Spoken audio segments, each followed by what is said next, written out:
Hi, it's Steve. Today we'd like to show you how to change the right side lid hinge on your washer.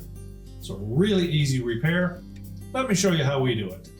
Now, to change the right side hinge on this washer, we're going to begin by pulling the washer out far enough that you can access the two mounting screws. We'll raise the lid into the full open position, and then we'll remove those two screws. These are normally a number 2 Phillips screw.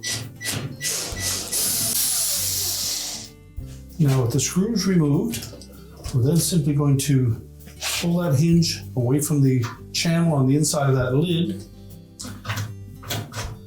and then rotate it, keeping it in an upright position.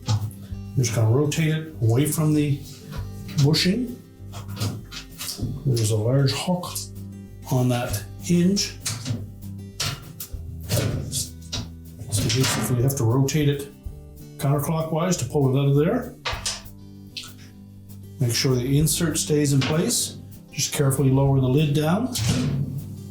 We'll take the new hinge. We'll raise the lid again into the upright position. Then we'll insert the end of that hook through the opening in the lid first. Then into that nylon bushing. And now we're going to rotate it clockwise with the support pointing up. Then fit that upright piece into that channel in the lid, and we'll line up the screw holes and tighten those in.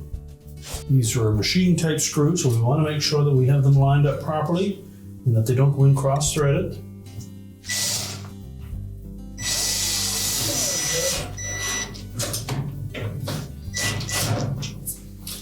Tighten them securely. And your repair is complete.